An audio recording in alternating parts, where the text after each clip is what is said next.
What's up, everyone? Welcome to Military History Chronicles with myself, Eric, and my good buddy, Will. What is up, Will? Been a busy week for sure, but hey, man, I'm ready for some MHC. That's for damn sure. Yeah, buddy, man. Relieve the pressure, please. Yeah, no kidding, yeah. Right? Well, today's going to be a little bit special, man, because in about 27 minutes, shish, I got New Glenn. I got it right here, man. There it is. We'll take a look at it. We'll go over this here a little bit later.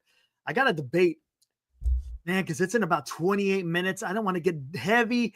I don't know. What do you guys think? Should I get right into it, or should I wait until after the rocket lounge? It's going to make it for a little. I don't know, man. What's up, Red? Hey, thanks, Red. Appreciate it. What's up, Coasty? I might just get into it, and then I'll just pause, and then we'll get into the rocket. We'll go from 19th century freaking technology to 21st century technology within a matter of seconds. How you doing, man? Oh, man. But it should be fun. Gonna go back. Let's get back into kind of my wheelhouse, Civil War stuff, and then a little bit later, of course. What's up, Benji? We'll also get into some of the current events. A lot of stuff going on out there, especially we're talking 8 days away until the inauguration of Donald Trump for his second term. He's got a lot on his plate. He's got a lot more on his plate than he did when he first came into office in 2016. The world's a different place. Look at that. In 4 years, the world's in 4 years, man. It looked nothing like it was. Yeah. Yeah, it's crazy. So we'll get into that a little bit later as well. But it should be a lot of fun here, talking some, especially the stuff I like. I love the Civil War and I love the railroads. Matter of fact, this is going to kind of be based on the paper that I wrote for my master's thesis. So this will be kind of fun. Get back into this a little bit. But if you guys read the description, I kind of give a little bit of a little bit of an overview of how I'm going to do this. Will, when you're talking about the Civil War, there's a lot of things, especially the revisionist history in the South.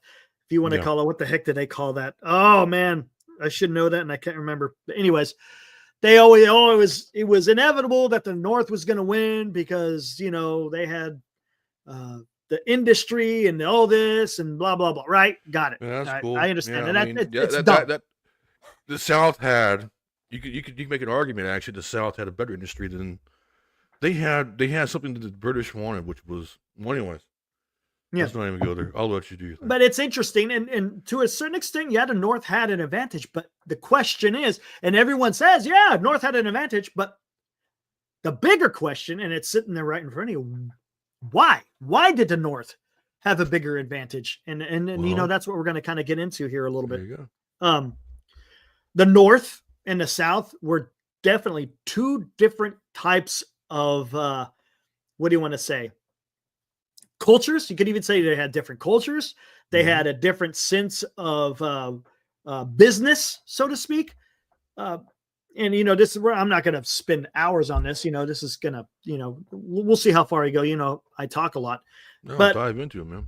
In the South, it was an agrarian based economy. In other words, cultivation. The lost cause. Thank you, Benji. That's what it was. The lost cause. Yeah, I hate. The lost cause does not do anything for history, to be honest with you. I mean, yeah, sure, it's a segment of history. It's a type of historiographical type of course if you want to take, and you could get something. Again, it speaks more to the people who are writing the history rather than the people who partook in the history. Then again, but there were Confederates once the war is over, coming out saying certain things, to give basis to that lost cause. But anyways, back to the South. Yeah, an agrarian type of economy. It was all cultivation, man. Well, we all know what the big thing was in the South. It was cotton, man. And look, and the thing is, cotton it helped the entire country, both North and South. Yes, the South grew it, but guess what? The South had to send it up north for the North to be able to turn that cotton into something. Right. They also sent it abroad, across the Atlantic to France and Europe as well. And the thing is, it's kind of interesting because the South, they say that a lot. You could see that in a lot of history books. Yeah, the North took advantage of us. Yeah, we grew it. But then when they made these textiles, and you sold it back to the South for a much higher price. You see what I'm saying? So No. there's a lot of that out there. But anyways, to the crux of it, if you're an agrarian type of economy, you're not focusing on the things that helped the North succeed in technology. The North had a lot of foundries. They had an economy based on commerce. You want to talk about having an advantage as far as like just the topography and the geography. They had a lot of forests up north, and they were able to use that, to build things, which in turn helped be able to, I shouldn't say uncover, but develop things such as the steam locomotive, the telegraph. There's a lot of new technology that was coming out during the Civil War. Telegraph was a big thing. Again, telegraph and a railroad were kind of hand in hand, because anytime a railroad was built, well, guess what followed along with it? Yeah, the telegraph. And the advent of the modern day signal corps. Exactly, because if you think about it, before the telegraph, and even to the success, I mean, Civil War still had this. How did the general communicate? A divisional commander, how did he communicate? Yeah, flags or bugle calls. What's up, Val? So yeah, how about that? You hear a certain bugle call. Okay, that's telling this regiment they got to do this action.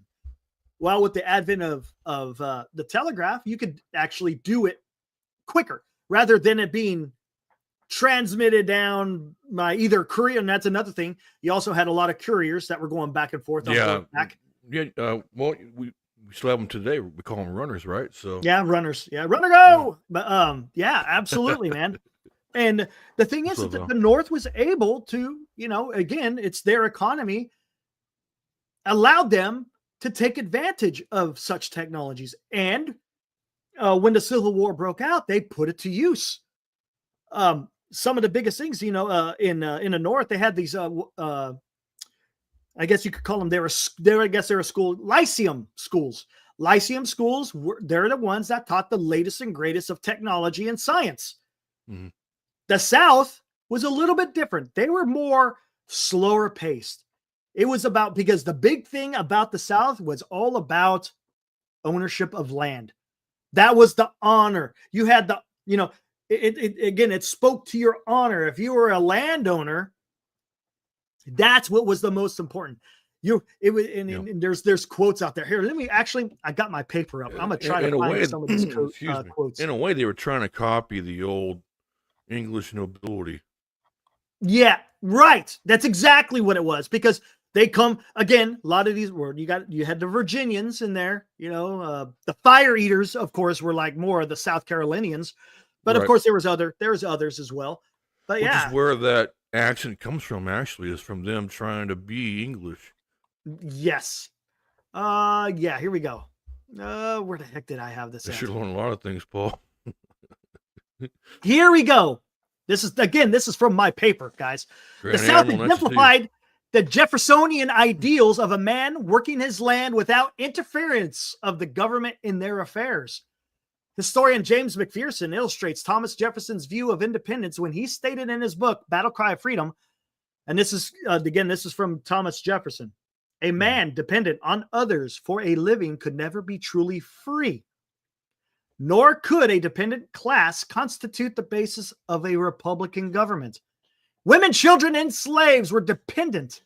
That defined them out of a polity of republican freemen. Wage laborers were also dependent. And that's why Jefferson feared the development of industrial capitalism with its need for wage laborers. Okay, this goes back to Jefferson. Yeah. They want to be their own people, so to speak. Mm-hmm. They don't want someone tell you what to do, whether it's government or whether you were a worker working for somebody else. In other words,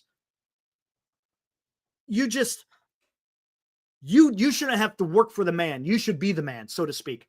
And that's what exemplified the Southern lifestyle. And if you're not the man, you ain't. Hey, who?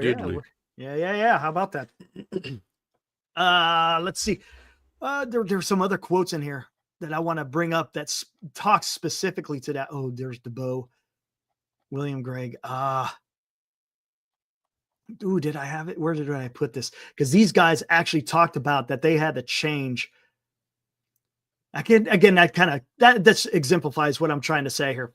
And in the North, of course, it was all about, building industry and having people learn a trade. And that's something that was done a lot in the North. You had cabinet makers, you had craftsmen, carpenters, metal workers, watchmakers, clockmakers, you name it. They were people up in the North learned a trade. Right. Down South, you didn't learn a trade. It was about cultivating your fields. And that was the priority. And again, we're talking about antebellum type situation. Again, it's the period before the Civil War had started. That's just the way it was in the United States at that time. The North was definitely different from the South. 100%. And I think part of that probably is due to the fact that the North was actually getting more. They were pretty much the home ports for immigrants coming from Ireland, and England, and Western Europe. There's people coming over here with the purpose and people reason. And look, there's a lot of people that came from the quote unquote the old country. They wanted to make a better life for themselves, and they knew, especially up north, that if they had a trade that they may have learned in the old country, it could be put to use here in the United States. Who developed the police force in New York? Well, there you go. Now, and here you go, and now we're going to get to the meaty part, the railroad. Oh, here we go. I love the railroad, man. That's one thing if you guys know me, I love trains and I love the creosote already. The creosote, dude. I tell you, every time you cross a railroad track, you smell something funny, it's probably the creosote. Or if you're walking in a train yard somewhere where you shouldn't be, you'll smell the creosote. There's no doubt about it. But and again, this is where the North were able to take the advantage. They had a society that when war broke out, they could put to use these important trades to lead in the war effort. Okay, what is the biggest thing you need to do when you're fighting a massive war such as the Civil War? You need a way of being able to transport men and material to the fight. You have 100%. To, right? The South, now, here we go. Did the South have railroads? Yes, they did have railroads. Were they to the extreme of the North? No, they weren't, but they did. And look, the South actually had some success, especially in the Battle of Bull Run, the very first battle of the Civil War. If it wasn't for that railroad that was able to offload the Confederate division, I think it was it Joe Johnston's? I think it's Joe Johnston's forces was delivered. I can't remember offhand. Don't hold me to it. If I'm wrong, I'm sorry. Was able to offload the troops, and I can't remember the names of the stations that they dropped them off, but they were able to drop off the men at the right time. So then when they were able to meet the Union, because the Union was overtaking the Confederates. And again, once the Confederates used that railroad to deliver their men, then the tide turned and the Confederates won the day. So if anybody wants to have a modern day equivalent of what Eric's talking about with the logistics and moving it, today you would call that a SSB or a sustainment, maybe it's a sustainment brigade in the Army. Their whole purpose is moving and logistics and whatnot. That's it's still here, still equivalent. So you had the Confederates. They took advantage of it with the railroad, no doubt about it. But as the war progressed, this is the problem. The South did not have the heavy industry to maintain those railroads. They couldn't build new ones, and they could barely maintain the ones that they had. Their main forgeries was Richmond, Mobile, Alabama, and if I'm not mistaken, Nashville, Tennessee. Those were your big centers. Now, granted, with Richmond being so close to the north, it was tough for them to continue to produce. Just a little bit. Nashville was the first major Confederate city to fall. If I'm not mistaken, I think 1862. I think it fell. So the Confederates lost a huge advantage in being able to roll iron or steel. And that's another thing too, is the Confederates used a lot of iron with their railroad tracks. Right. When you use iron, that stuff wears down. Okay. When it wears down, guess what? The speed at which the locomotives and the trains can travel is reduced significantly. Otherwise you risk derailment and then everything goes to shit. So again, because the South was focused on that agrarian economy, they couldn't take advantage, and they couldn't. They kind of almost, when they started off, they were already in a bad position because the North had the ability to build these railroads, and then as the Union advanced, especially if you look in the Western theater, they used the railroad to a huge advantage as they were still marching south. Perfect example, when Sherman started marching from Chattanooga down to Atlanta, guess what he was doing on the way down? Repairing the railroad, again, to sustain itself as it was heading to Atlanta. So again, he had supplies constantly at his beck and call. Speaking of which, real quick, remember I shared with you the my great grandfather's death certificate on there. Oh yeah, back in 1866 or something, right? Yeah, his Civil War service.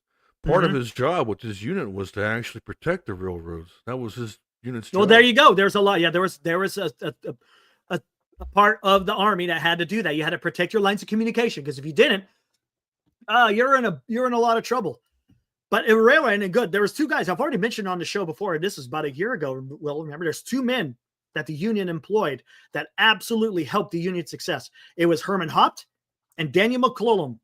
Those two guys were able to get the railroads, and not only did they formulate the United States Military Railroad, the USMRR, but also they took over control of some of the private railroads that were at the time, and there was a bunch of them at that time. Again, to sustain the railroad to stay in the fight. Yep. Herman Haupt, if you looked at my thumbnail, that was the Potomac Creek Bridge. Yep. Did you see how rickety that thing is? But they were able to build it, and they were able to supply the Union when they were marching south. You know, again, if you didn't have the ability, and it's funny because there's quotes, especially when Sherman was marching. It's like, it doesn't matter whether you destroy a bridge, because Sherman just has one in his back pocket. Again, that speaks to the ingenuity and the engineers of the Union Army at that time, because they were able.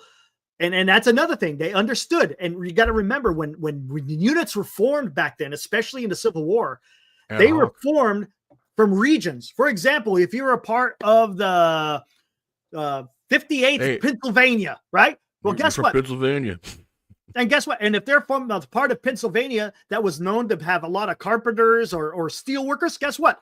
They're going to put them to use in those skills that they're used to. So not only are you fighting, you're also helping the cause and being able to sustain the railroads or whatever else needs to be done. Building roads, chopping down trees for whatever reason that you have to do to clear a path. I mean, it's amazing what they were able to do. And again, the South was not able to do that. No. But it's not to say that there were, because there was a few people out there in the Southern circles that were calling for that. James B.D. DeBow, he had a publication called DeBow's Review. William Gregg was another guy who had a textile mill in South Carolina, and they were calling for it, man.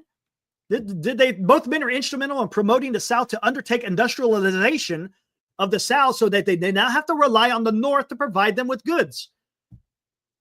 There were complaints about Southerners that their whole commerce, except half the fraction, is in the hands of Northern men. Again, I was talking about that earlier. When they send their cotton up north, it got sent back down as goods, but they were being charged at higher prices, even though they grew the cotton.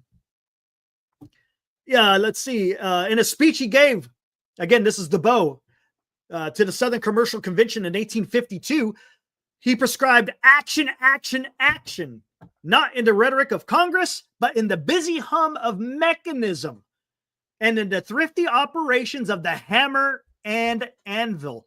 But the problem is, it flew in the face of what a lot of Southerners wanted to stay with, and that was with their agrarian lifestyle. They just didn't want to do it. And another thing is, you had a lot of guys out there. Look, if you weren't a landowner, guess what you were? You were a worker who worked on somebody else's land. Right. If you're, again, a slave, huge population on these cultivation, poor white farmers were at the beck and call of the rich landowners. As a matter of fact, towards the end of the war, that's why there was a lot of desertions by the Confederates, again, because they knew they were fighting for a war. They were fighting a war on behalf of these landowners who were exempted to a certain extent from having to fight, but yet they're fighting for them. There's a lot of animosity. So if you don't have the men and the manpower to get the training, then how the hell are you going to compete with the North in industrialization? And again, there was a few guys with the clarion call talking about, hey, we got to change our lifestyle. And look, and this is back in the 1850s, and war was only 9 years away at that point. Right. It takes a while for it to come to fruition. And you damn well, and you sure as hell are not going to train, even though it's a lot of labor, right? When you build railroads, there's a lot of labor involved. They're not going to train their slaves. Because again, what were they in fear of? Rebellion. Not just rebellion, but guess what? The slaves are now learning to read. They're learning to trade. They're starting to they'll understand what it the wasn't just the slaves either. It was poor whites as well. Same thing. You don't want them to be quote unquote educated, because then they're fearing that, hey, as you said, maybe they have grandiose ideas of rebellion. So they're not going to train those guys. Now, would they use them to build fortifications and such during the war? Sure. But when it comes to learning a skill and a trade, no. That was verboten. You couldn't do that, man. So it's quite interesting. Again, how that was able to pan out as far as they bumped it out. Okay. Now we're at 34 minutes. Okay, good. It was like at 13 minutes. Looks like they bumped it out 20 minutes. Hold on. Let me take a listen real quick. I'm gonna hear what's going on just real quick.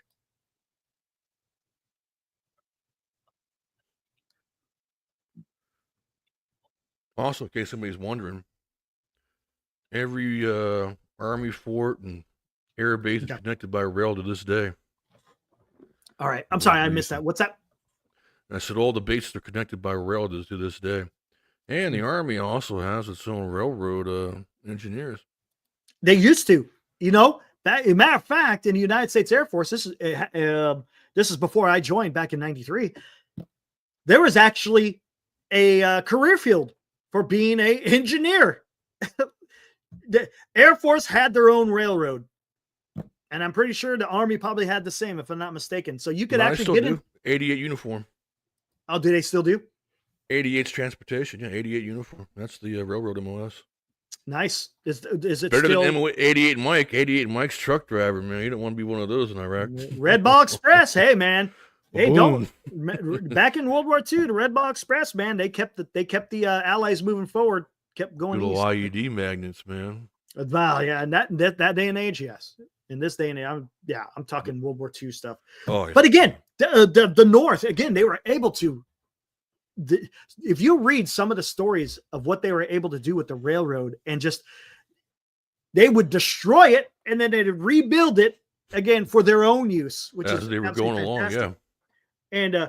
And they became, at that time they started having a more of a uniformed track gauge, especially in the South. Track gauges varied, and that's the thing, is when you wanted to try to when you came to a oh my gosh, what the hell is it called? It's not intersection. There's a word I'm looking for. It's where one railroad ends and another one begins, and I can't remember. The problem is one railroad maybe have a certain track gauge, and guess what? The other one might have either a narrow one or a wider one, so you couldn't. It would hard interchange. Interchange. That sounds disastrous. When you come to that interchange, and then it creates more time, because then you got to adjust the wheels on all the damn cars, on the locomotives. It was a pain in the ass. Or what you would have to do, you stop the train at the end of one railroad, offload everything, and re-put it on the other train on the other railroad, and then it continues on its journey. So again, it takes time, and sometimes time is of the essence. And it was just a mess, an absolute freaking mess. But yeah, McClellan, one thing Daniel McClellan was known for, he was just a very good organizer, fantastic organizer of how to organize a railroad operation. You know, everything from your train master, or well, from your director to your train masters to your engineers and conductors to your maintenance of way guys. I mean, it's just, he just knew how to do it. Herman Haupt, on the other hand, yes, he did have some organizational skills, but the guy was he was a damn engineer. And when I mean not by a train engineer, I mean engineering as in know how to build bridges and dig tunnels and, figure things out and where to put the railroad. And it was just with those two guys at the head, man. And again, would they have been able to get that same training if they had lived in the South? No, they wouldn't have. Well, I mean, think about it. Think about the the culture of we talked about this earlier, but I mean the culture of the North was education. Yes, it was all about education. 100%. You're absolutely be better? Correct. Go get better. Yep, they fostered learning. Absolutely, man. It was just again, it was two different. Not only did you have two different ideologies and how government should run, but they also had different cultures that were they wwere always at each other, even before the Civil War. I mean, there has been it goes way back. I mean, the greatest example is Thomas Jefferson bringing up Virginia during the meetings during the Declaration of Independence. Yeah, us poor Southern white, farmers, and all that. And here's another thing: the Transatlantic Railroad, that was talked about long before President Lincoln had signed that was already in fruition. And listen to this. And the thing is, the Congress couldn't figure out a way because there was a Southern majority in Congress, and they would not allow a transcontinental to take the northern route. They wanted the southern route. They wanted to go from through what do you want to Mississippi, Louisiana, Arkansas, Texas, that route to California, rather than going up north from, say, Chicago and working its way down towards California from that direction. The one that makes the most sense. Yeah, exactly, because that's where the industry was, right? Well, the big that's where everything. Exactly. Look, the only thing the South could transport were raw goods, not finished goods. You need finished goods to get to the West. So, again, it's just something that was always brewing between North and South, even before the Civil War even transpired. And you could almost say it's still going on today, to be honest with you. Yeah. To a certain extent. Yeah. They're kind of their own little people. Yeah. Everyone has their own, you could you almost see it more in individual states, right? Yeah. More than you were stationed in Texas, same as me. There you go. It's a little. Texas is Texas is different. And hey, whatever. It is what it is. I remember I couldn't even enter a bar because I looked different. Like, oh, okay, well. Florida is more. I would say Florida's more like California in the sense that you just got people from everywhere in Florida. You got people from the north that want to retire down south, and that's kind of been their thing, actually. Yeah. And then, of course, you got the Caribbean. All the countries in the Caribbean who settle in Florida as well. So it's a hodgepodge of people. There's no doubt about it. And of course, the further you go north, the more, it's just. No, I'm craving some pupusas, man.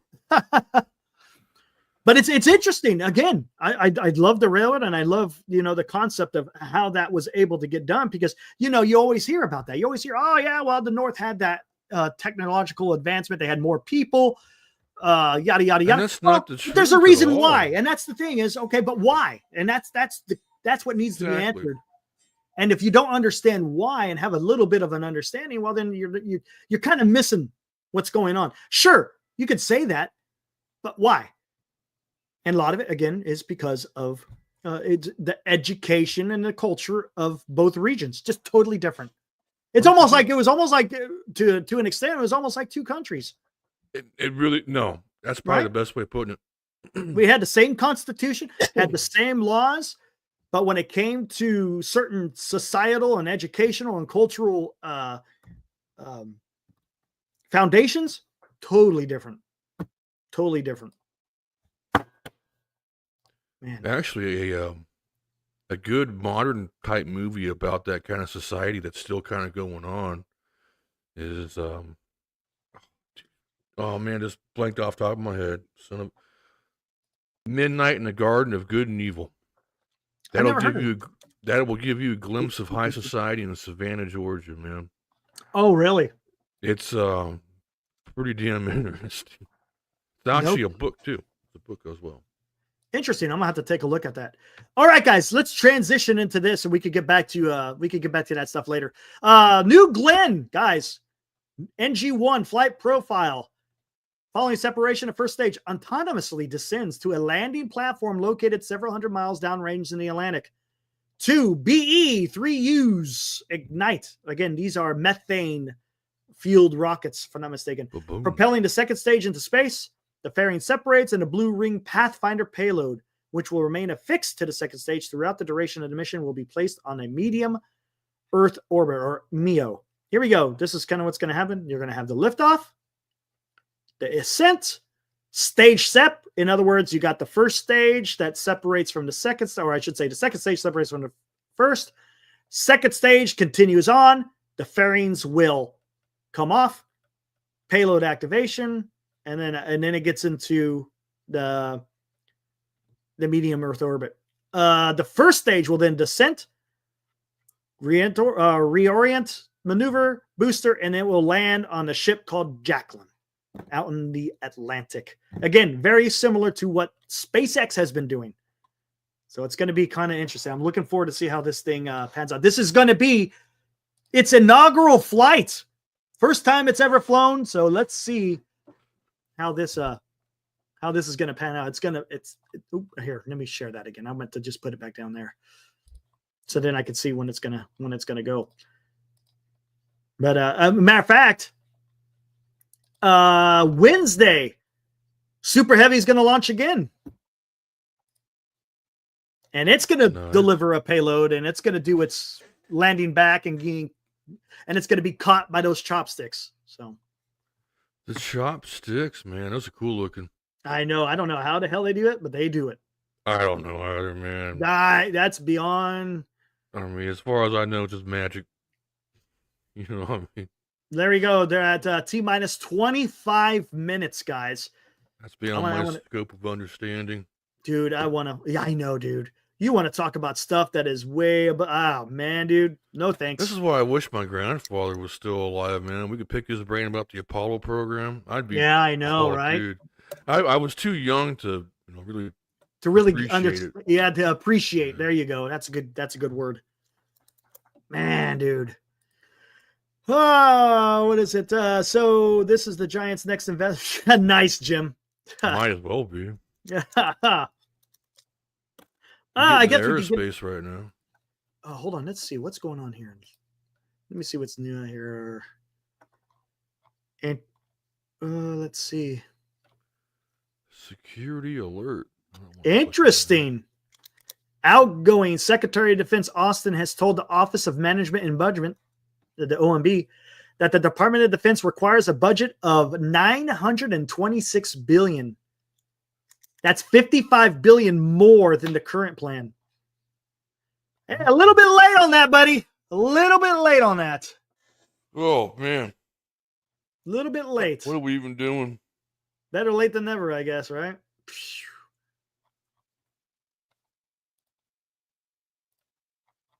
Better late than never. And there's some interesting things going on. I don't know if you guys know, but there's some news out there that China is now building landing crafts at a high rate. Again, a lot of people were thinking that China, all they were going to do is just blockade Taiwan. But with this news, now it looks like it's going to be a full-scale invasion of Taiwan. Again, just by what is going on out there. Oh, there was something else out there too, dude. We're going to have to talk about. Too bad it's a certain president slashed our landing aircraft. Dude, it's a mess. Also known as Obama. There's this one right here. This is a crazy one right here. Hold on. Where is this at? There was something I wanted to see on here. There it is right here. We'll get into this. Let me look at the time real quick. Stupid ad. Come on. I can't share this because it's another YouTube. T minus 33. I see 22. T minus 22 seconds. I must be way behind them. Oh, all right. Yeah, T minus 22. Let's take a look at this. Why did I do that? Whatever. Here we go. Because you did. I know. China suddenly building fleet of special barges suitable for Taiwan landings. China is building at least 5 new special purpose barges which appear tailor-made for amphibious assault. The PRC, with a unique way to offload large numbers of tanks directly onto Taiwanese roads. Anyone wondering what an invasion of Taiwan might look like now has a fresh visual clue. Defense analysts watching Chinese shipyards have noticed an increase in a particular type of vessel. A number of the special and unusual barges of at least 3, but likely 5 or more have been observed in that shipyard in southern China. These have unusually long road bridges extending from their bows. The configuration makes them particularly relevant to any future landings of the PRC forces on Taiwanese islands. Naval News has seen multiple sources confirming their construction and has shared information with naval experts to validate our preliminary analysis. The consensus is that these are most likely for amphibious landings. Unusual barges similar to the D-Day movement. Yeah. Yes. They're building LSATs. That right there. The LSTs. Yep. LSTs. You had, what is it? LSTs, LSA, or there was a whole bunch during World War II. Yeah, there's LS everything. So they're so if you guys don't know, LS obviously stands for landing ship. Landing ship tanks, landing ship troops, landing ship. There was another one. What is that? I can't remember. There was a whole bunch. Yeah. Again, right on. Cool. Hey, let them. Meanwhile, we're sitting there twiddling our damn thumbs, and that's whatever, man. I know, man. As they're out there doing their thing. Look, China is they're dead set on a certain trajectory, and nothing. And you wonder why the Japanese are like, hey, man. By the way, we want to buy U.S. steel. Because first of all, we can't trust the United States anymore to be an ally, and we need to build our own defense force up. And we also want to scrap that too to make our own military again. Yeah, and look at what's going on in the Philippines, dude. You want to talk about some crazy? The Philippines are building. The Philippines ain't messing around. They're confronting the Chinese over there in the western. Oh man, they're slamming their boats into theirs and dude, stabbing them. Dude, it's incredible. I mean. And this is what shit, man. And this is what President Trump is going to be walking into. You got not going to be easy, man. Not going to be easy. It won't get solved in 4 years. Nope. And I wouldn't be surprised if shit goes down before those. Right. Just saying. Especially would not after be surprised. Syria's fallen now, we got power. Well, is there a power vacuum there? Is that guy ours? Who is he? The dude that's in charge of Syria. Oh, we don't know, man. Don't know. We'll find out. Why do the Israelis do that, man? Like, what are you doing? What are you going off the cuff for? I don't know what's going on. Well, the Syria is more than just Israel. Remember the last time we deposed you know who you need to be scared of? You know who you need to be scared of in that region? The neighbor up north of Syria. Yeah, Turkey. Dude. I've never cared for Turkey. I've always seen them as an enemy. But they're a means to they were a means to an end for the communist cause back in the, for us defeating communism. They're having some Ottoman Empire grandiose ideas. That's what they're having. Yep. Erdogan's a weird. Yeah. He's kind of like the Maduro of Venezuela. Yeah, man. Yeah. That might be maybe not as ruthless. Maybe I don't know, but it's up there. He's a strange bird. Yep. So again, you got so many different players in there. You got the the SDF, the Syrian Defense Force, which is backed by the United States. You got the HSK or HST, I think, who are backed by the you got Turks. The Peshmergas. Then you got the Kurds. You got the Kurds who are also involved. Who the Turks do not like Kurdish people. They've been at war No, they with each other genocided. forever. They Dude, killed them on sight for the most part. dude, yeah. The whole Middle Eastern is just a whole giant ball of wax. That's like, oh my god, what are we doing here? You got the Houthis who are getting their asses handed to them by Israel and the United States, but they're still launching missiles. You got Iran who's getting a little bit weird. They're doing some like defense drills. Everyone thinks maybe they're going to be on the attack again here soon. Again, because their economy, supposedly they're in a bad way economically, of course, politically, militarily. They've been neutered by the IDF. It's just, again, it's for the Middle East, it's fairly calm, right? Even though there's still stuff going on internally, it's somewhat calm, but there's still tension. Yeah. Trump is already talking about maybe attacking Iran because they think maybe they're on the fast track in developing. You cannot let them develop a nuclear weapon. You cannot. Yeah, I'm down for that. You cannot allow that. Make it happen. Let's go. What are we waiting for? I mean, we should probably punch them in the face a long time ago. Well, we're gonna have to wait. Well, I don't think the new administration. I don't think the outgoing administration wants to do any of that yet. Hell no, they're not going to do anything. They're going to sit on their hands. Jim says, best, just a guess, but I think shit will happen before April 1st. What are you talking about, Jim? What kind of stuff? I think all the mudslinging and all the other Chinese doing their thing, Iran trying to push our buttons. Yeah, I get it. I smell what he's stepping in. And well, here's the other thing too. So if we got one hand over here, what is Russia going to do to Ukraine? Man, what are they? Oh, good question. Dude, they are just getting their asses handed to them. I mean, it's just, I don't know. I don't know. They want to form and that's the other thing too. They want to form the old USSR again. They go hand in hand with the Turks.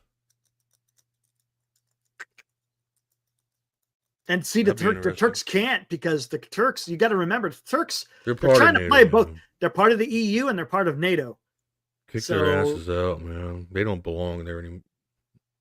Anyway. Yes, Paul, this administration has put us in a bad spot. We've been I don't know of any time we've been the weakest like this. I mean, I remember, I served under, thank God, President Bush, and then I served underneath Obama. And Obama, I thought we were in hell. But look at us now as a country. My God, nobody respects us. We're getting punked by dudes in little dinky boats with bullshit RPGs that are a million years old, and they still have that area locked down. Oh, what the hell are they doing? They pushed it out again, dude. Yeah, we're probably gonna shut it down. Oh, what did they do here? Hold on, let me go back. I'm listening. T-minus 35. Yep. We'll see. I wasn't going to go past 11.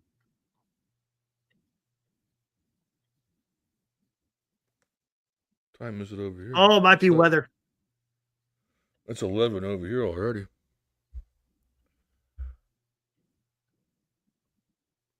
Can't stop baseball, Paul. Can't stop baseball.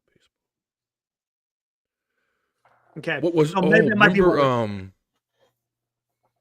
War II started, and the commissioner of baseball asked FDR, "What can we do? What do you need us to do?" He goes, "Keep playing baseball. Yep. Keep playing baseball. It's good for the country." Yeah, absolutely. Yep. That's pretty badass. You guys got to watch that documentary. Got Ken Burns. Oh, Ken Burns is getting ready to do another. Matter of fact, here, let's talk about it. Is he on extra innings now? No. Remember, each episode's an inning. Yeah, right. Correct. That's cool how they did that too, huh? I know, that's awesome. Is this is there a trailer? Is it okay, here we go. No, it's not. Well, we got Civil War. Nope. The American Revolution. Hey. A film by Ken Burns, Sarah Botstein, and David Schmidt, coming November 16th. Here we go. Examines how America's founding turned the world upside down. 13 British colonies on the Atlantic coast rose in rebellion, won their independence, and established a new form of government that radically reshaped the continent and inspired centuries of democratic movements around the globe. An expansive look at the virtues and the contradictions of the war and the birth of the United States of America. The film follows dozens of figures from a wide variety of backgrounds. Through their individual stories, viewers experience the war through the memories of the men and women who experienced it. The rank and file Continental soldiers and the American militiamen, some of them teenagers.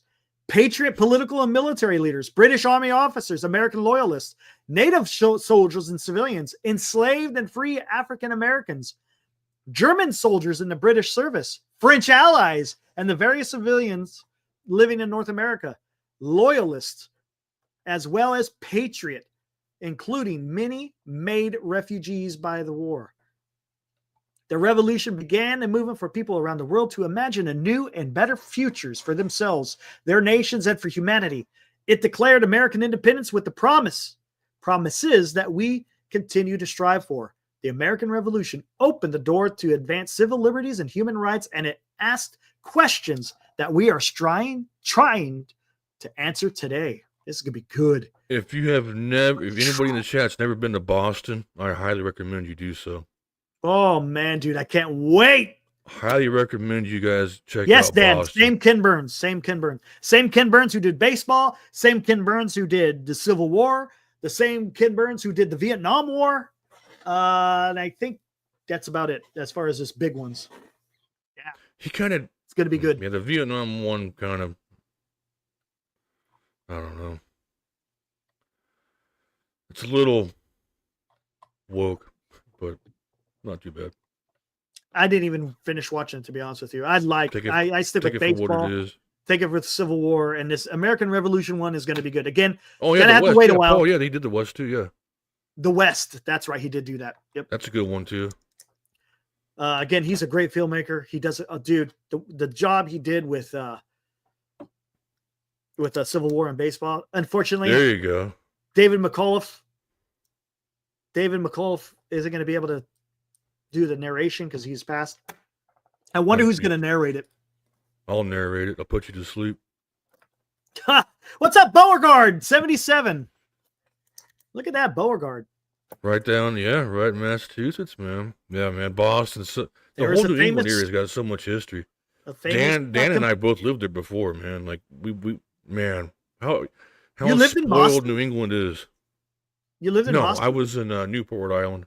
Oh, gotcha. What's up, Beauregard? Famous Confederate General P.T.G. Beauregard. Oh, there you go. Yep, Connecticut. Yeah, it's not just the Mohegan Sun. Oh yeah, back east is where that was the that's where the seeds were germinated for their damn country, man. Gosh, one of these days I'll get back there. Okay, let's see. Are they still at? Let's see what they're doing here. Beauregard, man, he's talking shit to Dan right now. That's all there is of Mohegan Sun. 29. Yeah, okay. Hey, that's a pretty decent. I had a good time there. I mean, I wouldn't say it was. I played poker there a few times. That's about all there is to do, to be honest. Man, by the way, driving over there is like, my God, it's like Blair Witch territory. It's darker as hell and there's weird woods. It's like Ichabod Crane stuff, man. Ichabod Crane. Man, speaking of freaking Blair Witch, when it first came out, dude, wasn't that something, dude? How old were you when it came out? How old were you when it came out? I was in high school. Yeah, okay, then you were good because I was stationed. Oh my God! Well, I'm only about what I think I'm 12 years younger than you. Yeah, so I was in high school. Let me just keep Google up. That was 2001. I think so. No, I think it came out in 2000 because I think I was in Texas. 1999. Yeah, I was in Texas. Correct. I was in 99? Texas. Okay. Because the never way mind. they did it, Yeah. it was just the way they marketed it. It made it seem like it was a legit, true story. Oh, dude, it was awesome. And then, unfortunately, when I found out it was just a bunch of freaking Just a marketing, bunch of BS. man. But still, Hey, have you seen the documentary and how it was made? They Oh, it's awesome. they were starving the actors and yes, they actually put them under duress. What they did is yeah. they gave them like every day. They gave them like a script. Okay, at this time, go here, go there, and then at night, when they're filming it, because they gave them the camcorders to film, they didn't know what to expect. So No. what you're actually seeing is their actual reaction to being scared. Granted, they knew it was a movie, but they were still being scared, and it's just awesome, dude. They give Do you remember, sleep deprivation, all that, man. Do you remember that one? It came right out after Blair Witch. It was like a reality. It was like one of the first reality TV shows, and where they had like a camera rig on these people's back. It would face the camera would be facing them. Oh, And MTV. they would go explore haunted places and They- you'd see yep. the reaction. Yeah, I remember that big old giant. Yeah, the Yeah, big old giant tube now it thing. looks so stupid. Yeah. Yeah, I know, right? And then after that, of course, you had Ghost Adventurers doing their thing and all that stuff. Good old Ghost Adventures. Old Zach Bagans, man. Zach Bagans. Yep. Turned out to be a weirdo, apparently. Really? Yeah, there's a thing out there about him, and I guess nobody in his crew is still around anymore. They kind of just got rid of him. What? Yeah, man. None of the original people were there. Really? I thought they were still doing their thing up to like last year. No. Yeah. I know one of the main guys, he had left a long time ago. I just can't stand that. Turn the flashlight on if you can hear me. I know. Get the It's hell out like, of here, come dude. on, bro. Walk past this if okay. And then if a light goes, you know what I love is we got the And then they got freak these out. portable- Oh my god! or they It got went these off. they got these little electronic devices, and just because the light comes on means they're acknowledging them. I'm like, Yeah, like beep beep Since beep beep beep beep beep the beep. light come on. Since when the light comes on, does it determine someone's talking to me? It's like, get the hell out Yeah. of here, man. Yeah, Get come out on, of here, dude. man. It's all a bunch of doo-doo, man. I'm good on all that, man. Oh no, they're still doing it. I see this season 28. Don't play with the veil if you don't have to. Oh, you went to Cooperstown, Dan? Yeah, I'm gonna go there one of these days, man. I'll get out there one of these days. Lots of ghosts and dude. I can Hey, imagine. I believe that one though. Dude, I can I don't think that's imagine. bullshit. But they're not gonna let no one go out there and do any. Or how about this? How about freaking Omaha or Utah Beach? Any places like I that. could dude. only imagine what those Okinawa homes or right there on the Iwo water. Jima. Imagine what Iwo Jima must be like. They still say that's haunted. Oh, I bet it is. I bet it is, man. The women jumping off the cliffs with their babies. That was Okinawa, right? That was Okinawa. No, that was Yeah. both. They did it. They did mass suicide pretty much everywhere. They were told. Yeah, well, Iwo Jima, that was inhabited. Yeah, it was like that was just like a. Okinawa. I remember. Actually, I did a story about Okinawa on my YouTube channel. Oh, nice. Yeah, my old man was stationed in Okinawa, and he experienced a little ghosty. Oh, I remember you talking about that. A little That's ghosty right. action. Yeah, That's some right. old man was What's up, Fosse? staring down at him. Fosse, what's up, brother? Dude, I can imagine any places like that where there's just a huge amount of lost life. Come on. My so my grandmother Ghost tours in Gettysburg? Really? I didn't know that. Ghost tours in Gettysburg. Man. I'm good on that one, man. I've experienced some wildness, and I'm all good, man. I'm all Blaney Could you on that imagine? one. I'm gonna get to Gettysburg because if you think about it, you go to Gettysburg, you could hit so many different because you're not that far away from Antietam.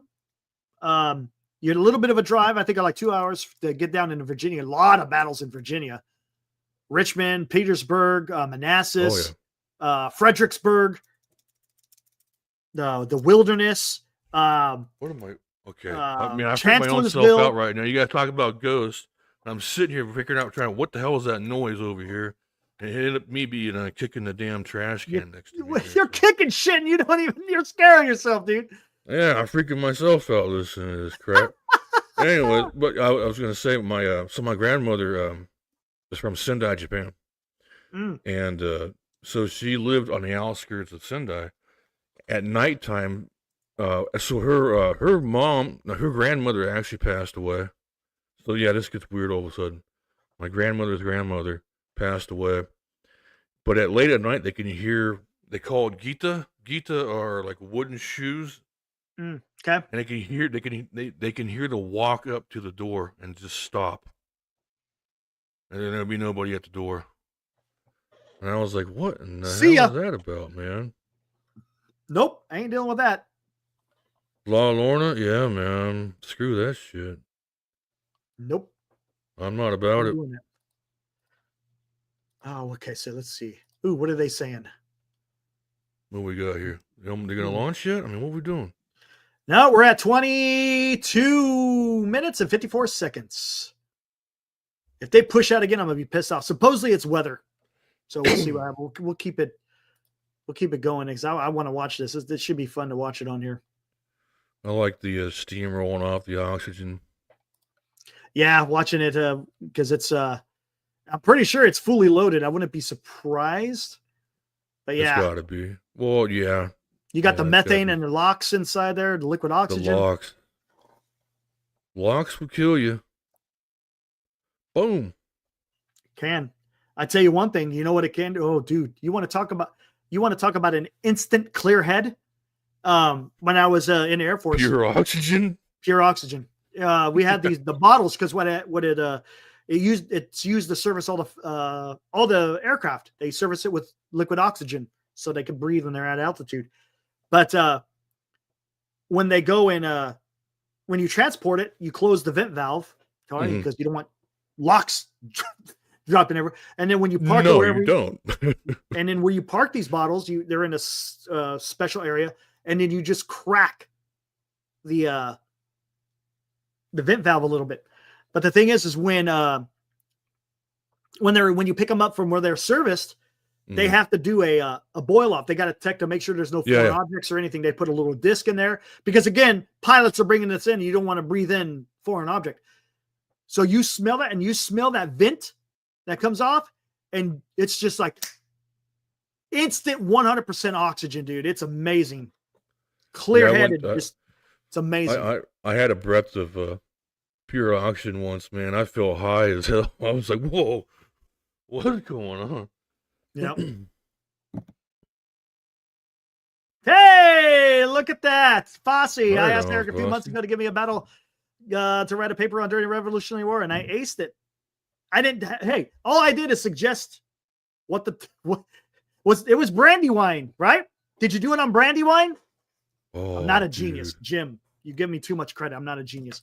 What's up, hey guys? Thought that something else you guys share in common besides the love of military history, the love of the Giants, 100%. Yes, 100%. That is correct. Yes, Dan. We should see them do better, but we shall We'll see. And we both have incompetent governors. In different states, that's true. Yeah. I think they rigged. Oh, hold on. I don't know if I can say that on YouTube. Never mind. Yeah. I've seen the space shuttle. As a matter of fact, my dad took me and my cousin to watch the Discovery Land. It was the shuttle that took off after the Challenger. So the first we were out there again. It was at Edwards Air Force Base. We left. They almost grounded that whole thing too. Yeah, I know. We left on the evening before. We got there, and then they had a big fence line. Mm-hmm. Slept on the desert floor, froze my freaking ass off. Yeah, it's cool as hell out here right now, man. Right there. Froze my ass off.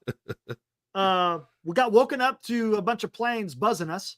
Come to find out, there was like over 300,000 people there to witness that landing. Wow. It was awesome, dude, but it was awesome. You could see it way up there, right? And it does these certain maneuvers where it does like these S's, and then it does a Cuban 8, or not a Cuban 8, an Immelman. And dude, we're just watching it. You hear the sonic booms, boom, boom. You could see it just glide in, and it was like right there by us, and it just landed, and then everyone left. And it took us like 8 hours to get out of there. Dude, it was crazy. Man, have you seen the HBO documentary on the Space Shuttle Columbia? It's like a 4-episode series. It just came out a couple years ago. I can't remember. I don't think I saw that. You're talking about that's the one that burned up on the way back in. Right. So the main question is, well, I got a question. Would you tell the astronauts they were going to die? Would you give them one last phone call with their families? Absolutely. They would have known at that point. They would have. No, they actually knew that they were dead meat. Yeah, they had to have. Oh, did they not? They freaking scrubbed. Not the astronauts, but the people on the ground knew they were dead. Wow. They wouldn't afford them that last. I don't know if I could do that. Awaiting a new TO. What the hell's going on? Hold on, let me listen in. What in the shit ass hell?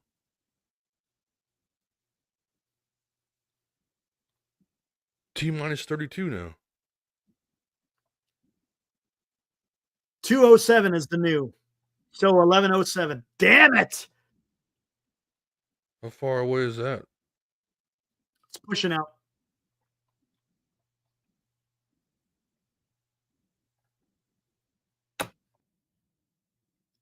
What in the hell? Yeah, we're sitting at 32 minutes now, so we'll see what happens here, guys. You know what? Will, take it away. I'm gonna go warm up my coffee. I'll be right back, man. I might, yeah. And then once you get back, I'm gonna have to get myself something. All right, fair enough. All right, cool. I'll be real quick. I gotta take a D diddly. Oh man, what's happening? Are we gonna show it? I would hope so. I think we can. It's public domain. I can't share it on my screen. Well, that'd be cool. What if that damn thing just blows up, huh? American Primeval on Netflix? Oh, okay, I'll check that one out. Have you guys seen the new Squid Games at all? Like, is that... I honestly, man, like, I got rid of my Netflix subscription a long time ago because there was just, like, nothing on there worth the crap to watch. And then now I'm kind of starving for things to watch. I mostly just watch YouTube these days. Yeah, man. So, okay. I got one for you. You want to hear like a ghost story or something from my because I got another one from my grandmother. It's kind of wild. So she, so my grandfather, my great grandfather worked in the bomb factories outside of Sendai, Japan. And, she actually, okay, cool. I got you, Jim. I'll tell you this one. So she was, taking my great grandfather was a big old booze hound, so she was delivering sake to him, and so she was on her way home in the dark, and she was it's like this little. She had to go past through like this weird forest. I mean, yeah, it's always forest, right?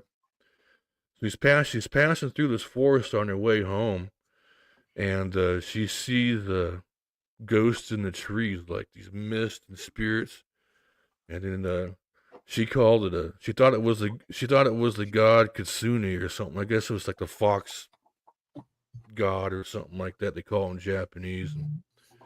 And she ran her ass on home, man. She thought she was getting spooked out. That's another ghost story my grandmother told me. I'm like, what in the hell what's up, Cole? What's up, Cole? Hey, if you want to just rewind it a little bit, I already got done with my whole Civil War stuff, and now we're just kind of very good stuff, man. I enjoy that. Thanks. Waiting for the new Glenn to launch. Amazing Race. I used to love watching that show, man. We used to watch that all the time, Jim. Man. Amazing Race is so much fun. Did you ever watch Amazing Race? Do you remember that one? It was like it was an old channel, like the Outdoors channel. They would have these guys like run a marathon, climb a mountain, do some kayaking and all that. This was way before Amazing Race. I can't remember that one. This is like mid-90s. Survivor. We watched Survivor in the early days. Remember the first series? The guy fell in the fire. I don't remember that. I told him, he breathing in all the smoke, and he passed out in the fire. Nice. Oh, hey, there's something. American Gladiators, yeah, man. Ooh, hold on. I loved American Gladiators. American Gladiators. They were trying to climb things, and people were shooting them with those big old Nerf balls. Oh yeah, that shit was no joke, man. That was hilarious. Ooh, The Man on the Inside. Okay, cool. I'll check that out. Yeah, I got a Netflix wants me to come back for $6.99. I'm like, well, maybe I'll pull the trigger on it. This is gonna be good. We could get into some strategy type stuff. Tell me what you guys think. Risk. All right, here we go. We got time to get into this. Hold on, let me take a quick look, see what it has. I'm tired of these freaking Grainger ads. Dear God. What's a Grainger? Grainger, the ones who get it done. 28 minutes. Okay, here we go. So let's do this. T-minus 28 minutes. Just bear with us. All right, this is the guy that I follow, Andrew Mikta, senior fellow at the Scowcroft and Atlantic Council. All views of my own. Retweet doesn't equal endorsement. What matters most in international relations, language or content? It seems the answer should be simple, but over the last 3 decades, the alliance seems to have forgotten the basics of hard power politics and what nation states are about. In a nutshell, national security. Into recent statements by President-elect Donald Trump about Greenland. Yes, allies should be mindful of each other's sensitivities, but could we please get beyond the verbiage and talk for once about the brass knuckles of national security? About what is at stake there. 1946, the U.S. offered to buy Greenland for $100 million in gold bars for military necessity. The reason was the same as today when it comes to strategic real estate: location, location, location. As ice melts in the Arctic, the Northern Passage is a strategic avenue. Likewise, China and Russia are pushing aggressively to dominate the region. Mm-hmm. The Greenland, what is that? United Kingdom, Iceland. Oh, no. What is that? The Greek. Greenland? Oh, man. Oh, my God. It's a gap between those three. What was the K?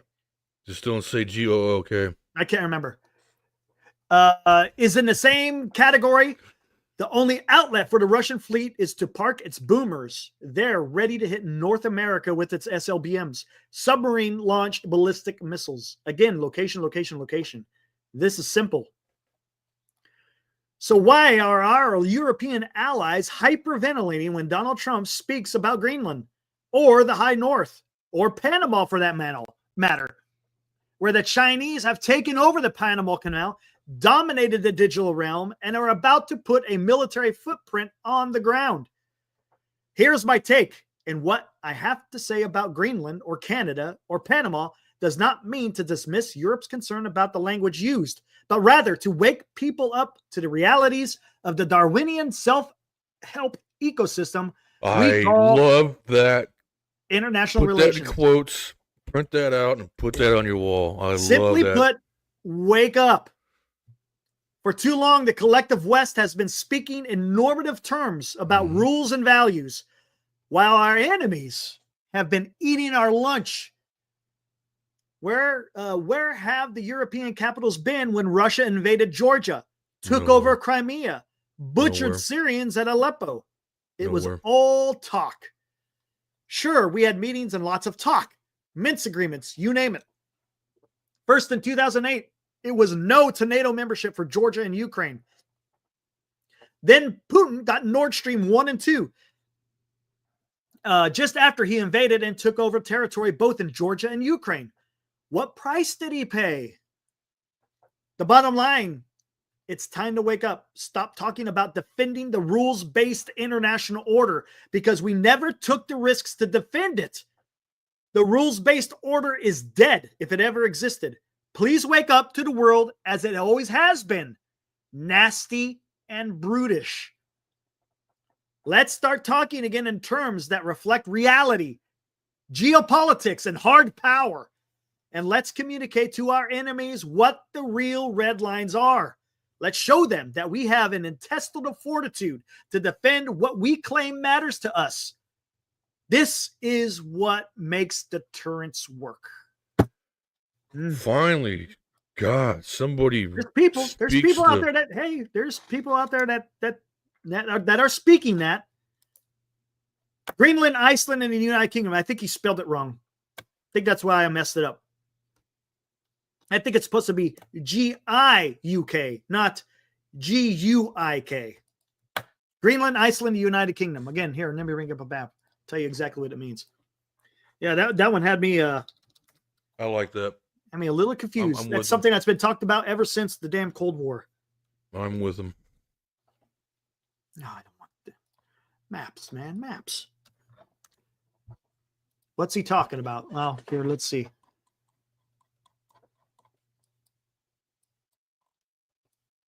Okay, here we go. And what's he? Okay, boomers again. Those are submarines that have nuclear missiles. All right. Yeah, the boomer patrol. Greenland, Iceland, United Kingdom. It's this. This is the gap he's talking about. And what he's saying is, as the Arctic starts melting, guess what? Well, now the enemy can start parking their submarines over here or over here. And it's a pretty quick shot over here to North America. Just saying. Well, if you look at it too, all Russia's got to do is just go north, right?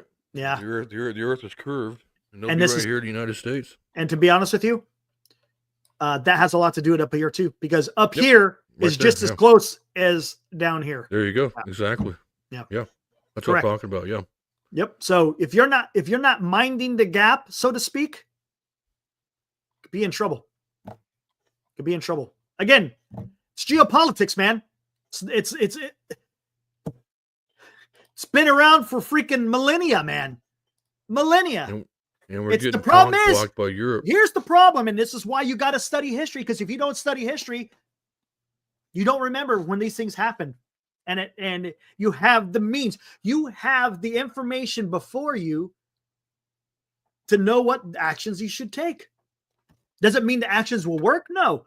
But at least you know you have a quote unquote history of what has happened in the past. And if you hey, again, you let some of these regimes have their way using the quote unquote the international order, as he was saying, because talk is cheap. Because guess what? Russia, North Korea, China, to an extent, Iran, they don't care about talk. They use talk to their advantage to say, hey, nothing to see over here, when over here, they're taking care of business. If you're not, again, the best defense is what? A pretty remarkable offense. You know what I'm saying? A great big stick. Yeah, you have to. You have to. I know, right, Fosse? And then they all speak different languages too. Man, where the hell's Graham? I wish Graham was out here. Where's Graham? I don't know. He was a Cold War warrior, 100%. Yeah, they were down in Kern County the other day. Yeah, Jim. They're busting down on the illegals. Do you hear about that tunnel that they found in El Paso? Yeah, dude. They found one over here too on our border, and does it surprise you though? Nogales. Yep. No, it's not a surprise. I'm only about a couple hours away from you're only a couple hours away from the border. Crazy times, but yeah. I don't leave my hood though, man. I stay in my box. Yeah, there you go. Except for today, man. I went out and had a little adventure. Let's see. Which I showed you pictures of. That's some good mustard, by the way.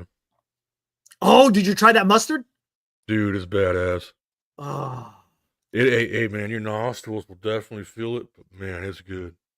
I'm telling you, if you get the whitewurst, oh my god, dude, and you get that I gotta go to a deli to get that. Yeah, you got to go to a deli. You have to go to a deli. Matter of fact, I got to go to Lodi to go get that stuff if I want to get it. But yeah, dude, I'm telling you, if you boil up the whitewurst, you cut it up, you have that, you dip it in the mustard, you have some bread. Oh man, it's freaking great. Yeah, I got some pumpernickel with it and everything, man. Yeah, I got some smoked brats. Oh, dude, what's up, Los? Says, what's up, boys? Just seen the stream. Learned about J.P. Morgan and his involvement with the railroads in the late 1800s. Hey, there. Look at that. Look at that. No, just drug tunnels, trafficking tunnels. Yeah, trafficking tunnels. Matter of fact, they found it underneath a storm drain, and it led from El Paso into the Mexican border. Look at Los. He wants to learn about some of the railroads too, man. I'm telling you. Love railroads. Wyatt Earp and the Cowboy Wars. Oh, a must see is Wyatt Earp and the Cowboy Wars series. Talks a lot about. Ooh, interesting. Man, all this talk about the West makes you want to go watch Lonesome Dove now. Wait a second. Hold on. You ever watch Lonesome Dove? No, never watched it. Whoa. Watched it. You know, it's a good one. Did you ever watch? You got to watch Lonesome Dove. Robert Duvall, Danny Glover. Did you watch the one with Robert Duvall and Kevin Costner? Yes, I have. Oh, that was a good one, dude. That is a good one, too. That's a good one. Wait, are we talking? Hey, we're talking railroads, right? Let's go. Ding, ding, ding, ding, ding. God, dude, I get the goosebumps every time, dude. I love the shine on this thing. Guys, watch how shiny this is.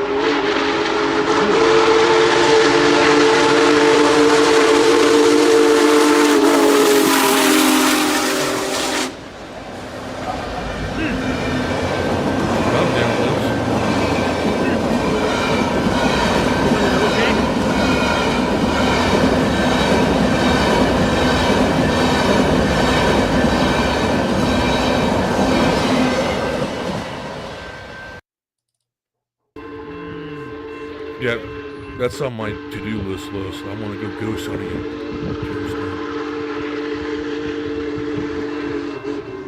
He was laying on the horn the whole way through, man. So many people.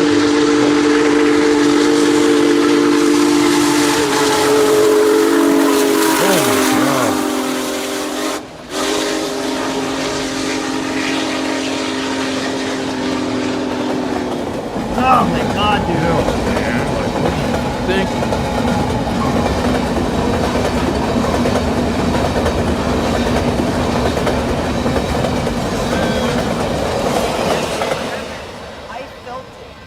I felt it, he says. Gosh, dang I'm it, sure man. the big boy did too, man. I'm sure. I mean, that guy's about another full size bigger than me, man. Absolute beautiful locomotive, man. And then I was able to go actually see it in person while it was sitting in Roseville.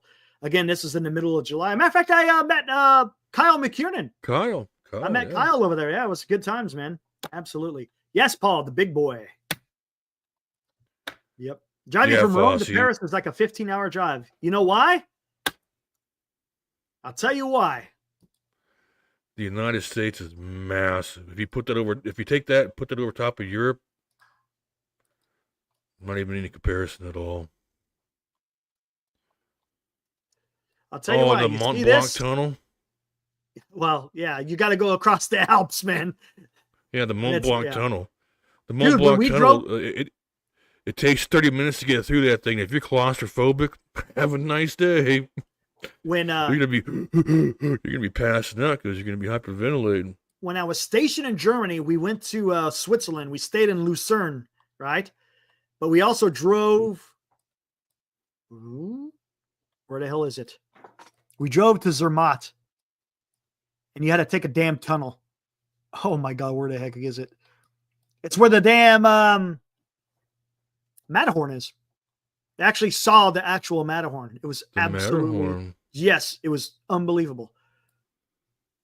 Oh, where the hell am I? Dude, Lucerne. You got to go climb and get your Edelweiss, man. Oh, yeah, right. It was too damn cool. We were there when the hell was it? December? It was so fun though, dude. I'll eventually find it. Because we had to take a train.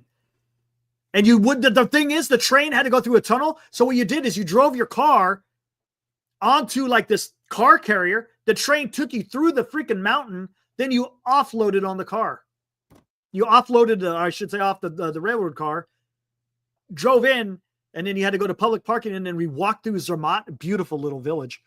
And then you're able to look where the Matterhorn was. It's absolutely beautiful, dude. Speaking of the Edelweiss, remember that scene of Band of Brothers? And they come across that German soldier's body and he pulls the he pulls the off flower the off of him. Yeah, the Edelweiss. It's the Edelweiss. Yeah. Yep. Matter of fact, that's right here. Where is it at? Not too far from there, I don't think. Hold on.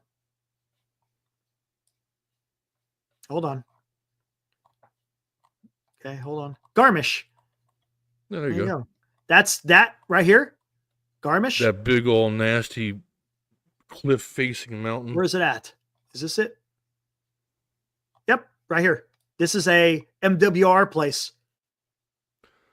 You can tell by the red roof. Yep, that's the MWR. But we didn't stay there. We stayed over here, man. There was a little, gosh, it was right off the road. There was a little bed and breakfast. Absolutely beautiful, man. Oh, that's cool. Oh my God, dude. It was so awesome. We went all the way to, where the hell did we go? We went into Austria. Sound of Music, man. It was 100% like the Sound of Music, man. Did you do a little spin around?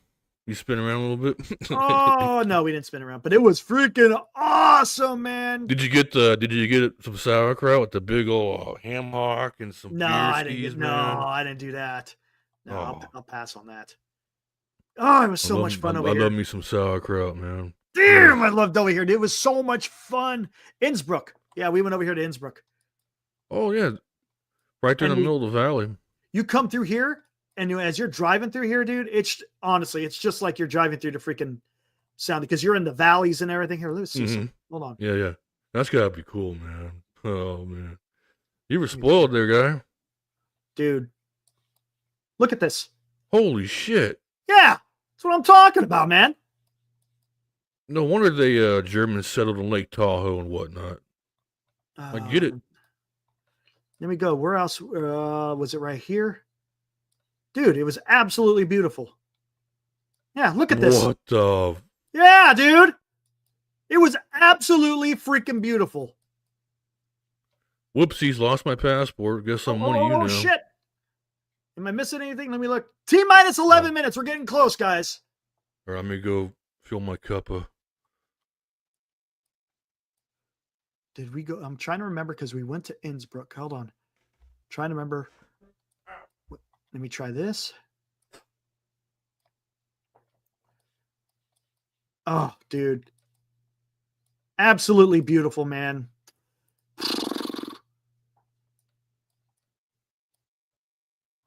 And then I think we went over here. I think that's the way. Or did we come this way? I'm trying to remember. Yeah, it was this way.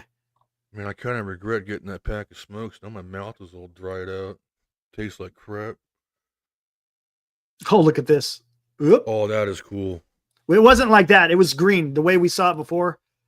Dude, oh my gosh. I don't do well with cold weather, to be honest with you. Let's see if I can find. Oh, no way. Is that it? Is that the B&B?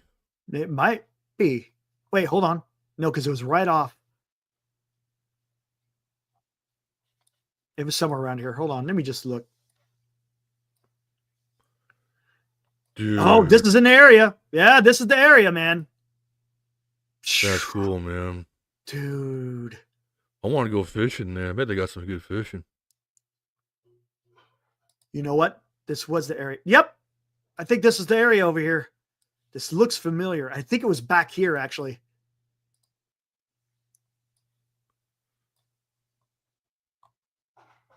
No. I think it was back here. I'm almost positive that's where it was, man. This looks very familiar. Oh, that's dude, cool. It was so damn awesome. Yep, I think it was this. Gas. This is it. Yeah, 100%. Look at this, dude. Look at this. This is exactly what it looked like when we were there, man. God, it was so much fun. All right, on Kyle. Hope your kid's doing well. Hey, look up. What's up, Kyle? Matter of fact, I was just talking about you. Bedtime. Talking about how we saw the big boy. What's up, Mo G? Mo in the house.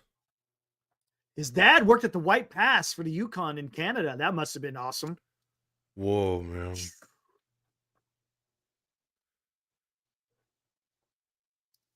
The train station in Martinez, yeah, that's where UP is now. Yeah, they got the big bridge over there. You can see the locomotives come across. As a matter of fact, I think a lot of the cars come in through that area.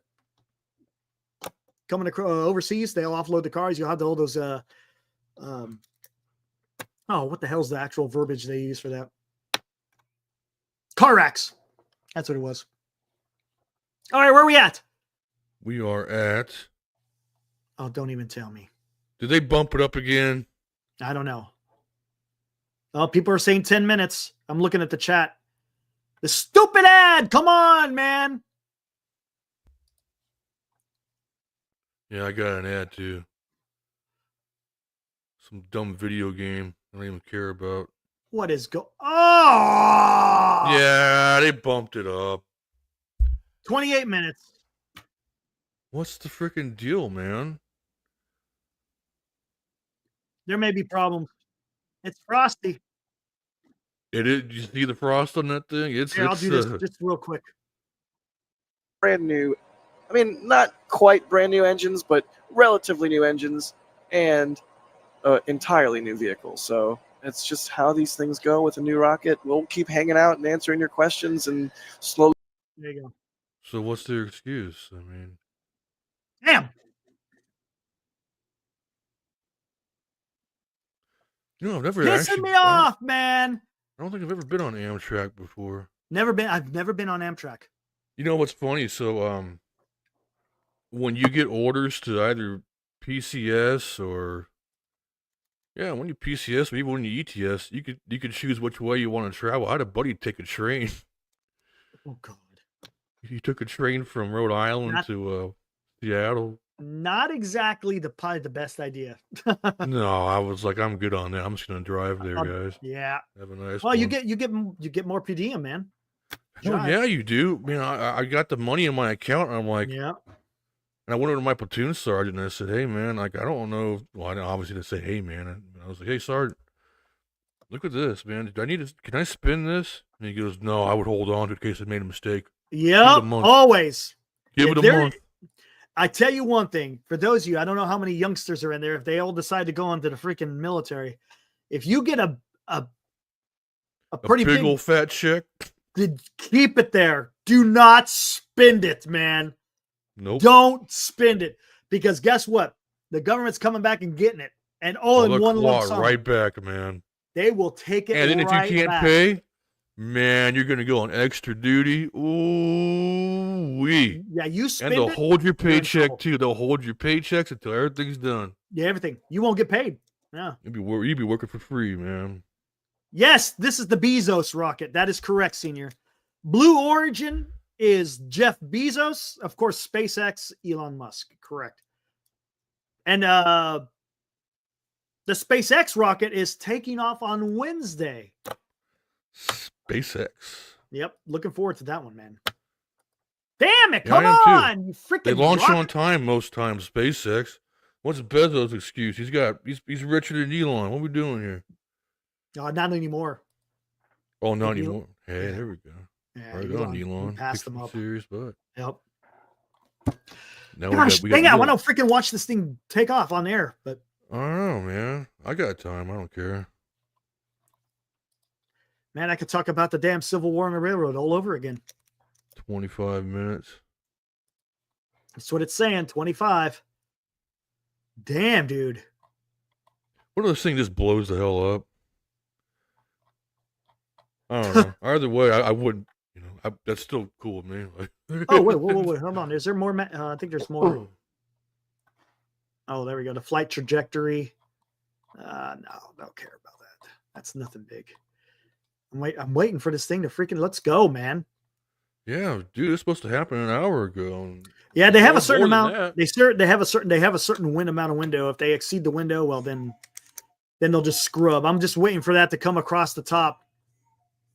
Scrub. Right, that, man. Scrub. Oh man, what else can we go, man? Los D is in here. Dan is in here. The Arizona boys are in the house, man. Yeah, you're in here. Holy crap! The three got the Arizona Mafia going on here. Beautiful day out here today, man. It was So beautiful. Today was a beautiful day as well. Yep. Today was really nice. The wind stopped. We were getting a lot of wind here the last couple of days. Today was really nice. Oh man. Speaking of which, it's been getting pretty cold. let me bring up Watch Duty. See what's going on down there, man. I actually wore a sweater today with shorts. What a freaking disaster. Supposedly they're starting to get it under control now. Talking about the fire down in LA. I don't believe that at all. And these guys are clowns, man. This whole next month of mine is going to be so freaking wrecked. Dealing with that bullshit. I'm seeing 23,000 acres burned in the Palisades. And Eaton is sitting at 14,000. They don't give you percent of containment, though. That's the only thing on the Watch Duty. You're going to see a lot of insolvent insurance companies. I bet, dude. It's going to be a mess. You'll also see reinsurers out going to be a mess. Federal bailouts. They're going to hit with more wind. God, we've been doing. Hey, Paul, you down? You in LA? Jim, I don't think so, man. The Vikings going to run right through that butt crack. Hey, Los, we tried to, and we fixed that. We got to the election. There's no way. Yeah. That was got to the election, and then that's when what's his name? Remember? Larry Eilers. Larry Elder. Larry Elder, excuse me. Yep. Yeah, it just wasn't enough, man. I still think that was horseshit. We tried. Hey, we did our part, Los. I signed the petition. I signed it too when I was living there. I took part in the damn re-election or the recall election. And you know what's crazy? I'll never forget, man. I wasn't back from Korea for very long when all that craziness was going on with Gray Davis. Remember, he got recalled, and then we had to vote for a new governor. Arnold.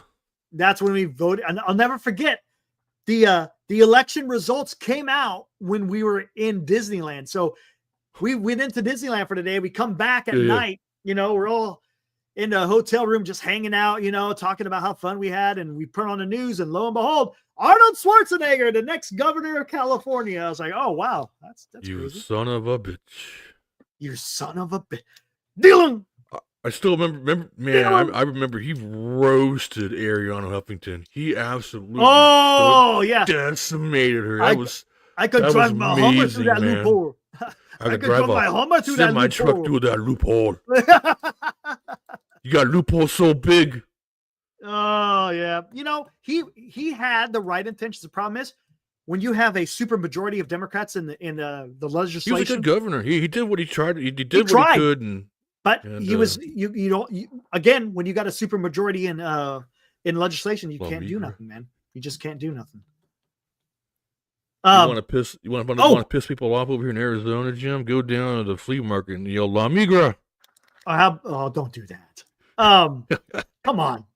How about let's get in some wrestling? Did you see Hulk Hogan got his ass booed at the premiere of the Netflix on the WWE on Netflix? He got booed big time. Who the hell boos the Hulk, man? Because he was the sellout. That's why. And it was taking place in LA. A lot of people are blaming it on politics, but it wasn't. It's not politics. Because guess what? And because a lot of people, because he got super into politics, yada, yada, yada. Well, Undertaker, he didn't get booed, and he kind of was getting into the whole Undertaker's, and he's pretty far right too. Undertaker I know. He's actually very far right. I know. And he didn't get booed, but I guess it's because he came on selling his All-American Kevin Nash gear. is another one too. He's also pretty far right too. Yeah, so that was interesting, man. Yes, yeah, Undertaker, he's a Trump guy. Jimmy Hart looked good for being 81. Yeah, I know, right? Have you guys ever seen Undertaker in person? No, I haven't. Absolute Sasquatch. Yeah, I heard he's a big dude. He's damn near 7 feet tall. Yeah, it's exactly, Los. Yeah. Hogan, look, when you go out there and you got those comments that he made. I mean, well, let's say it. There are racist comments that he made. Look, it's hard to recover from that, man. If you can at all. I mean, you look, and of course, you know, he comes out with the apologies. You know, the only reason why you're apologizing is because you got caught. And that's just wrong. Look, and I get it. We're all human and we all make mistakes. But when you go out there and do something like that, man, dude, you just dumb. Yeah. It's dumb, man. Anyways, it's funny because on my Twitter timeline, I'm always following like old time wrestling stuff where they go 25 years ago on this date. You know, oh, dude, some great wrestling memories, man. Speaking of which, man, you still got to see the Iron Claw. Oh yeah, I haven't seen that yet. I haven't You seen that gotta one see yet. that I one. need to. That is, man, what a story. It sounds a those little bit brothers had. depressing. I don't know, man, because that's, you know what I'm saying? It's kind of a downer, but I mean, like, at the same time, it's like, damn, now you know where they come from. No, I get it. Right. It's not easy, man. That profession is not an easy profession. I can't imagine being the last living brother out of all that. I mean, exactly, dude. God. And that's the sad part. If you're the last one standing and you know you were a close-knit family and Well, see, that's a thing, which is kind of interesting, which is actually kind of cool in a way. So he has a massive family of his own now. And they all live. He bought a big old compound in Hawaii. They all live next to each other and all that. So, you know, yeah, the Von Erich story, dude, bro, man, just one tragedy after freaking another. Ric Flair and Mike Tyson linked up for selling their weed. There you go. I've had the Mike Tyson cookies, by the way. They're pretty damn good, Los. I don't know what that is, man. I don't even know if I want to go down that road. They're pretty damn good, man. Yeah. Oh man, Don't eat the whole thing, otherwise the room will spin on you. But and don't even get me stuck because that's something we haven't done, and it's nothing to do with that. It's just more pop culture. But the whole Mike Tyson and freaking it Jake Paul? Oh, was it Jake or Logan? Whatever. It's that was a that was. If that was a real fight, Mike Tyson would have whooped it. And that's the thing. And you know what it was? It was just, and I get it. Paul was trying to help him out because the guy was broke, right? Yeah. Talking about Mike Tyson, and he made him a lot of money. That's and all cool. he asked for is, hey, you know, just don't freaking beat my face in. Tyson looked like he was high after round one. Yeah. There was a couple of times he threw some cookies. Yeah. He threw some freaking. He threw some haymakers, and you could see Logan kind of. Okay, I got a question for you. So we used to play this game in the Army, but it was a little bit more graphic. But I'm not going to go there with this one. Would you let Mike Tyson punch you in the face full on for $1,000? No, not worth it. 10,000. Nope. No way. Yeah, I don't know if I want to risk being a vegetable either. Exactly, because you'd be done. You'd be done. You could be dead. Then what that's going to do for you? Sitting there all seasoned up. No way. Yeah, I'm good on that. I don't want to eat a punch by that guy either. So I'm done with the whole T15. boxing. Okay, hey, yeah, I'm watching. I've seen it. There we go. Minus all 15. Right. We're getting there, guys. Let me see. Does New Glenn have their stuff up yet? No, not yet. They got a live webcast coming up soon. Gosh dang it. I swear if they push it out, then I'm just done.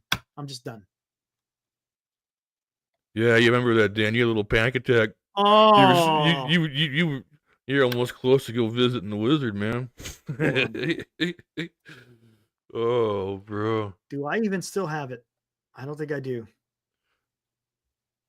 I'm watching Everyday Astronaut in the background, Jim. Everyday Astronaut's good. I got NASA Spaceflight. Oh, where the heck is this? No blocking the punch. You got to sit there and take it. Hands behind your back and just boom. I don't know, man.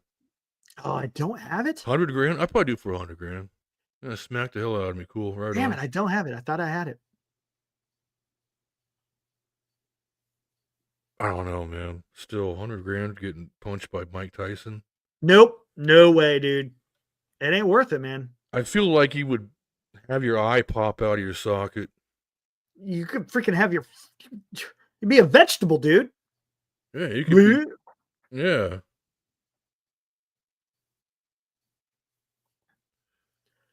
Did I? I think I got rid of it.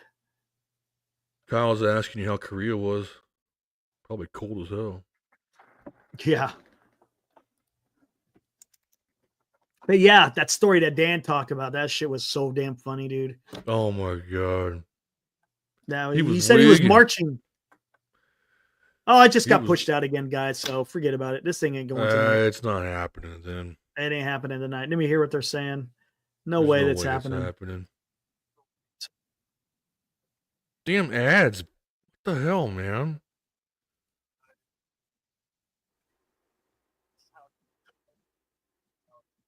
It's a 3-hour window. They're still within the 3-hour window. Good God, dude.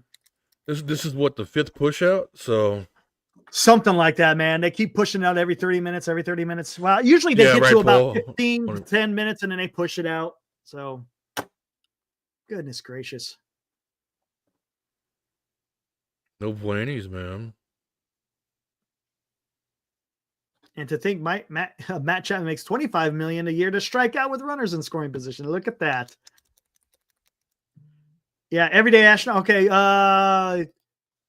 right now, NASA Spaceflight's got 36,000. Yeah, both of them. Everyday astronaut, fantastic YouTube channel. The guy puts out a high quality videos. Do you watch Roberson at all? No. He's the Mike. What's his name? Mike or Matt Roberson? He's a former. He used to work for NASA. Oh, really? And he does all kinds of little experiments, which are pretty funny. Oh, really? Okay. You ever watch Slow Mo Guys? Yeah. Slow Mo Guys. The one where they launched a bowling ball at this thing's head. Oh yeah. Boom, boom, boom, boom. Did you ever see it when they meet up with that guy and they had the freaking elephant gun with the round that's like this freaking big? Is like a big old slug.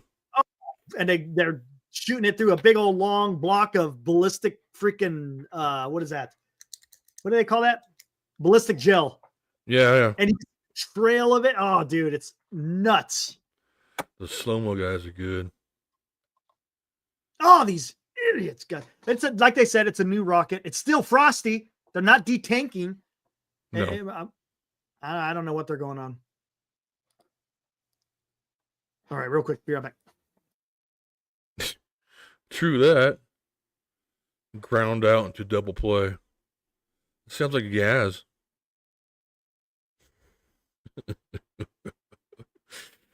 Oh my god. Hopefully we bust a move here, and I wouldn't mind seeing another bat, to be honest with you. Yeah, I know we need pitching and all, but I don't know. I wouldn't mind having someone book in Adamas.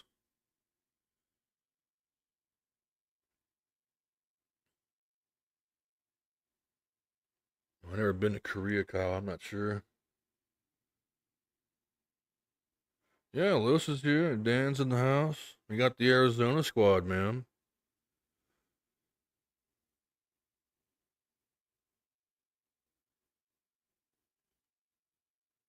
Oh, he did. He absolutely massacred him, dude. And he needs it, too. Newsom, what is...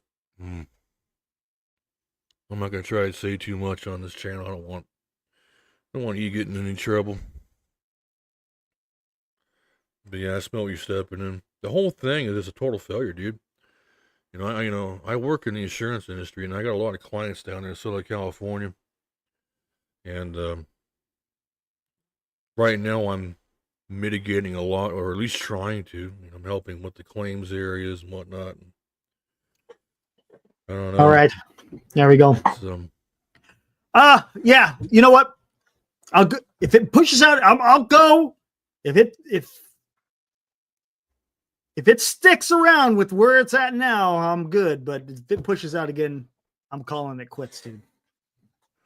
I got time. I don't care. Yeah, I got a little bit of time. I'm just not staying up to freaking 12:30 on here, freaking waiting. Oh no, I got something I want to watch tonight. Nice. watch I'm gonna Squid go read Games. my the book I'm reading on the German side of the story of Battle of the Bulge. Have you seen the Conclave yet? The Conclave, no. It's on Tubi. Is it? Great movie about electing a new pope. Interesting. Okay. Wonderful. It's got Ralph Fiennes in it, or Fiennes, amongst others. What's up, Kyle? Is there? I think there's actually a good war movie coming up. It was based on the Iraq War. I think A24 is making it. Really? Hold on.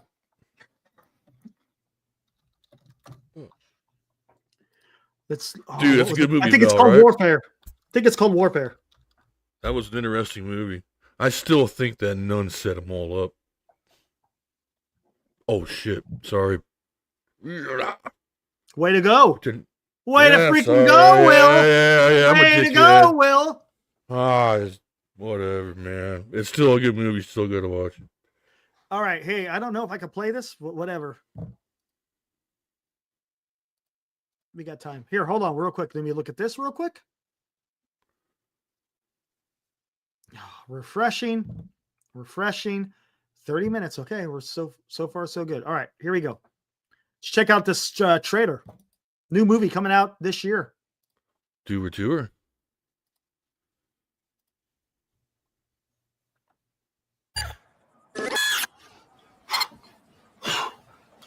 How's it going? A24 is usually known for like horror movies, right? Yeah. Here we go. Going well. That's that new guy energy. Oh,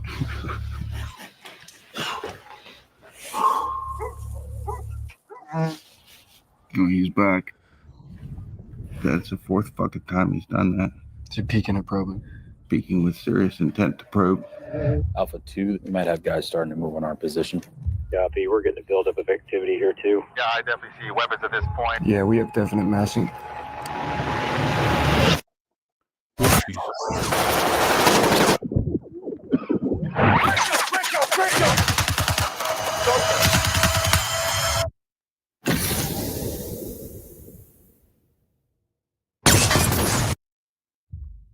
Redman 08 is profane. We're seeing activity converging to your north and south.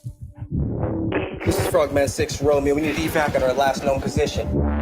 We have severely wounded. Who's severely wounded? It's not you. Is it me? Who is it? No, it's not you.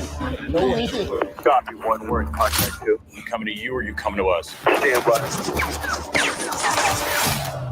We'll let you know when we're inbound. Let's move! Here's the plan. EA 5 minutes, over. The scouts are going to lead us out, and I'm bringing up the rear. Pop smoke. Smoke out? We are all coming back. OP1, they are en route to you. 3 minutes out! 3 minutes! Eyes on me and only me. Has anyone looked at you? I'm fucked up.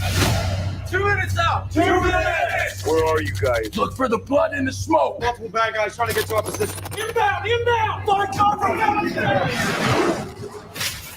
1 minute out. We have enemy on our building and all surrounding buildings. Roger that. Stand by. Going hot. You gotta get ready, man. This is gonna hurt. On my count. 1, 2, 3.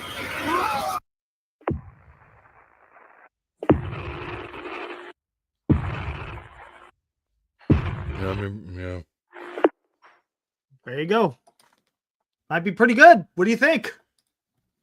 To give a lot of people PTSD, man. We have some flashbacks on that one. I wonder if it's Fallujah. It's definitely Iraq. The hands on the shoulders before you enter a door. Lean back, rock forward, and away you go, man. Makes again. I think it's Battle of Fallujah. That's what I'm guessing. Or you tap each other on the ass. Boom, boom, boom, boom. I'm ready. Let's go. So I don't know. We'll see. Yeah. It looks like it's going to be based on a true story. We'll see how that works. Yeah, Paul. Yeah. I'll say that. Yep. Yeah. So Kyle, I got a story for you. We do the same thing in the Army. If you steal another company's guide on, capture the flag, baby. Come back and earn it. Come on, what's going on here? What's going on here? Come Nah, on. yeah, nah, Paul. He's a skinny Indian kid. Come on. What's going on here? And he wears glasses. He not glasses, but I mean he wears sunglasses during his shows. I don't know why. But Who are you talking about, Shardall? yeah, he's been going live a lot lately, and he's trying to hide his face, but he's not really doing a good job of it.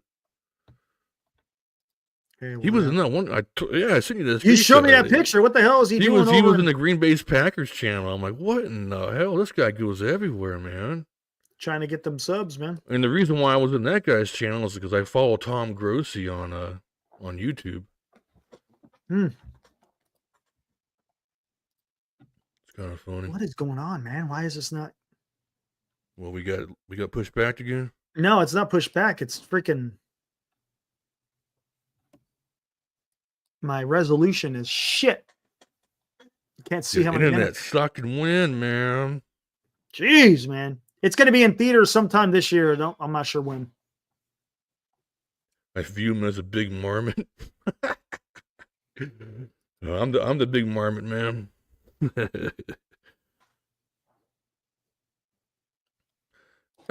He's a good kid. Means well. He means well. He's not trying to start. Well, I don't know about that. But 23 minutes. There we go. I remember that one time he said some real wild stuff on Dan's channel when Ryan. Yeah. Well, he said he's said some weird stuff. Yeah.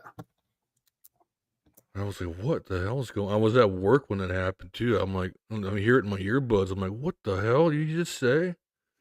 The first thing I hear is, oh my God, Shardall from Ryan. And I was like, oh, dude. There you go. Good old Shard Google. Just so I don't think he's in the chat, but just so you guys know, he is autistic. So, and he's said it before too. So, just so you guys know, that way you don't give him too much of a hard time. You guys do a pretty good job though in both chats, Dan's and Try Sports Talk. Yeah, I try to. It does get on people's nerves, and yeah, I know. I don't mind. You know, it depends on the situation. If we're looking to have some fun and everything, yeah, I'll bring him in. But if we're talking like serious stuff, not so. He's a good sport. Yeah. I like that too, Fossey. He goes, "Hey Eric, what do you think about? Oh, by the way, Glenn, what do you think about?" And he just cuts you right the hell off after he asked you a question. What he does. That's. He's done it to me too, man. What's your top 5 movies? He does it to everybody. My top 5 movies. Oh yeah. Oh yeah, he does. Yeah, I don't know. I think sometimes he gets a little sauced up, and then he goes really off the rails. Okay, 22 minutes, man. 22 minutes. Especially in the chat. He's done it in here before. He's gone off the rails in here. All right, dude, pulling in. Yeah, he'll bring it in a little bit there, guy. He'll come in here occasionally. Yeah. Love you, Shardall. Just taking a look at Twitter, see if there's anything North Korean's been captured.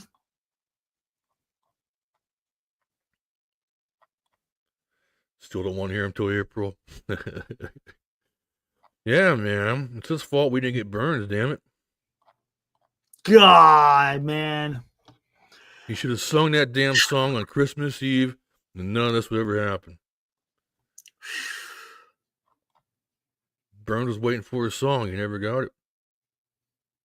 Oh, yeah, dude. Smacked him with the slipper. That was, what, a couple years ago, I think? That was a long time ago. What was that? Charles getting smacked by his mom with the slipper. Because he was staying up too late. Yeah, because he was staying up too late in the chat. No. Yeah. Seriously? No, yeah, that was like 2 years ago. This was back in when we were out in CSN. Yeah, man. That was a long time ago. I don't remember that. Yeah, bro. I'll have to ask him. Well, I don't know if it makes him get PTSD or whatnot. Freaking got smacked with the slipper. Remember that one time he's like, "Do you think I can have a beer?" I'm like, "Dude, how old are you?" He goes, "Well, at that time he's like 26." I remember that part, yeah. And I was like, "Just go ahead and grab a beer." He goes, "Well, my parents might hit me if I have one." I'm like, Might hit me. I'm like, interesting. Okay. Yeah, man. Took the whole flip flop off and whack a do, man. Freaking smackety smack, man. And he's not even Mexican. I thought that was a Mexican thing. Not to be stereotypical. My mom used to. Oh, hold on a second. I'll show you what my mom used to beat me with when I was a kid sometimes. Now we're on that subject. Hold on a second. Hold on. No, actually, I think they're. I think they're in the wash. But they're big old chopsticks called ohashi, which means big chopstick. Literally, they're about like a foot long. They're used for tempura, and they're about that thick. And if she got real mad at me, man, she would nail me on the fingertips with those things. Woo! Oh, dude. Son of a bee, man. You talk about some brutal Who the pain. hell is this?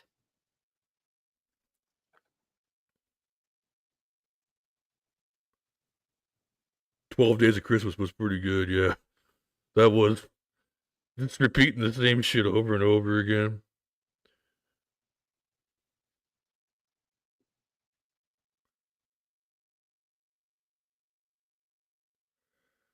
Damn, I could kill an MJD. I like the, actually, I like High Life, believe it or not. High Life's a pretty damn smooth one. I don't drink much beer, though. It fills me up. I'm getting too old for beer, I guess. I don't know. Who is this guy? Tried to sing. Roger that. I'm just looking at Oh. Twitter, guys, here. Interesting. Definitely try to sing. He made a valiant attempt. I appreciate it for what it was. Let me see this. Blue Mountains. Okay, hold on a second. Let me Google foo. Excuse me. I mean Char Google. Let me Char Google real quick. Let me see. Blue Mountain Brewery. Dooby-dooby-doo. Yes, I am 21. I'm definitely older than that. What's we got here? Ooh.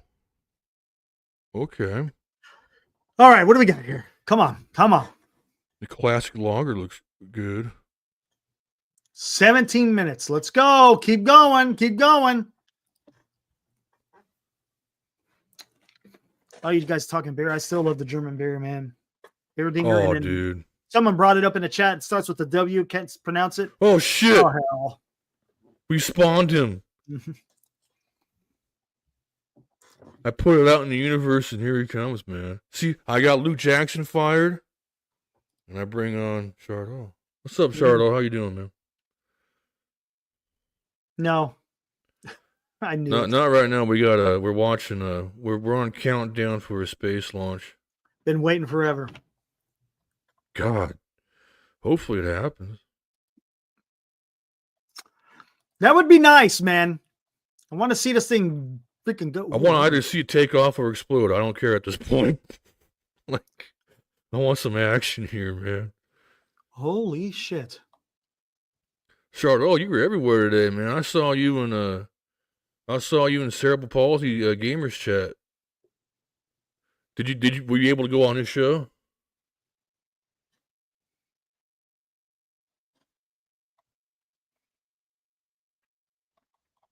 Interesting. Paul. Oh, you want it? That sucks. You got to go on Rudy's show, Chardot. You got to go to Rumelia. Go hang out with Rudy and Jim, BC, and all them.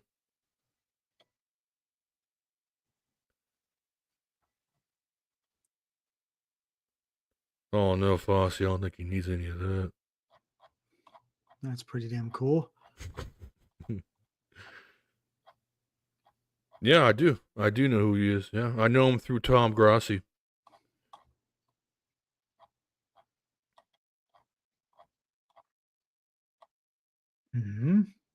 I've talked to him a few times. He's a good dude.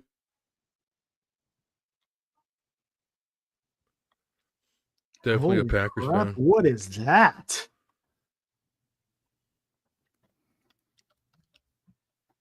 Talk about it. Hold on, let me look at this real quick before I share this. Where are we at? What's Where are we at? cracking? 14. There we go. We're getting there.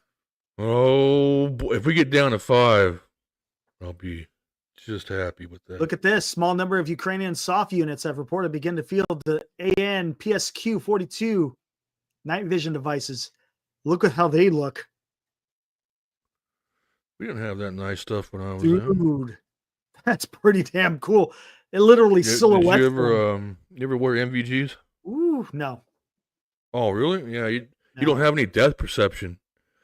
So you walk into walls and shit. Kind of funny.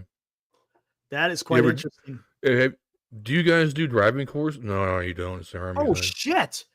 This is what. Holy crap. Hold on. There's more. Check this out, dude. I knew you were a Bud Light guy, Shardall. Look at this. Wow. This is the U.S. using it. This is during the training exercise. Look at that. Yeah. Technology, man. That is some night vision right there, man. Oh, look. And your laser glows green. That is incredible, dude. Holy shit. So it's like a thermal at the same time as MVG. Right. Interesting. But it highlights them. Do you see how it highlights them? There's like it's a silhouette rather than. Right. That is something, dude. Whoo. Got the mortar. Yeah, Mo. Do you guys have a driving course in the Air Force? To get your driver's badge in the Army, you take the night driving course. No. With the MVGs on, man. Oh, bro. No, maybe security forces have to do that, but not. Gets a little wild. Not just normal Air Force guys. Us ground pounders, man. That's just basic training. Still 14. What are we doing here? Shardall, do you like edibles? Yeah, I don't know what Shardall can handle an edible, Jim. What's up, Shardall? Eric says hi too. He's just a little busy right now. I'm covering for him. 14 minutes. Let's go, man. Let's freaking do it, man. 14 mics. What's up, Shardall? I like beer. Yeah, I don't blame you. I like beer. I like this hot sauce, by the way. Boom, boom, boom, boom, boom. Uh-oh. Oh, yeah, nice. Mexico Lindo. Lindo. That is some hot shit, man. Is it? Yeah, but it's damn tasty. I bet. Dude, I'm debating whether do I want to try the bean dip or the the other one, the chori queso. Yeah. I've got 2 logs of chorizo sitting in my fridge, and I'm like, Yeah, why not? You just got to get the right cheese and all. Yeah, you got to get the quesadilla cheese. They got a certain name. Yes, it's a weird name. There's another name for it. Luckily, I'm here in Arizona, so I get all that cool stuff. We got down the street called Galt Market. It's got a lot of the Mexican stuff. Right on. Yeah, I go to Carniceria or probably got some over there too. Yeah. Oh, absolutely, dude. All over. That's where you get the fresh chilies. Oh man, I used to love going to Carniceria next to my place, bro. And I would get fresh salsas from them and whatnot. They were cool people. I'd be like the only gringo in there. I guess I look kind of Hispanic. So they speak Spanish to me sometimes. I'm like, no habla, man. I'm a good. No habla. I'm an Asian. Sorry. Oh, come on, man. Yeah, Paul, we get the badass stuff, man. Yeah, that's a better term for it, Jim. I'm an amigo. I love Mexicans, man. I tell you what, there's no better food in the world than Mexican food. I will go to my grave saying that my parents don't. Well, don't you like Japanese food? Oh man, Japanese food's boring. Give me some chili rellenos, man, with some rice and beans all day long. And some fresh tortillas, man. My grandmother used to make fresh tortillas all the time, dude. Man, Chardo, that's some basic B. Everybody knows what that is. If you live in California, that's... God damn it, Chardo. I got shredded chicken tortas. Sopas. You ever had sopas? Yes, sure. It's good stuff. I could get fresh ones too, man. Like the actual shell itself, and then you could do it how you want with it afterwards. Oh man! You know what's crazy? Disneyland of all Dude, that's places. not how you say that. And whatever. When I was in Disneyland of all places, went to California Adventure, and during the Christmas time, they had an old Spanish menu, and they had the sopas, where they had the little sopas. It's basically like almost cornbread, I guess you would say. Yeah, that's like cornbread. And then they had the chorizo beans. Oh. Yeah, chorizo beans. Then they had the cabbage with some sour cream and a roasted jalapeno on the side. Woo! With some rice. Just in case you guys don't know, man, brother, you know what me and this guy do. You guys know what me and this guy do when we're not on MHC. We're talking about Mexican food. That's pretty much all we talk about, man. Oh, it makes my mouth water every time, man.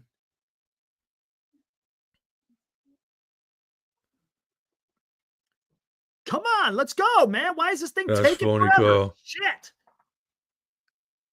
Chorizo in general, man. Oh, dude, I might have to do some chorizo and eggs tonight. Chorizo and eggs, dude. I think I might have to. That is so sacrifice good. some eggs. You heat up some damn tortillas, you rip it off, you dip it into egg And with you the just chorizo, dip it right in there and grab a taco piece away, and man. Go.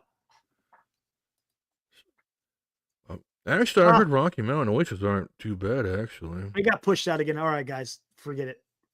Forget it, dude. Where we got now? Is it back on 30 Back to some odd? 34.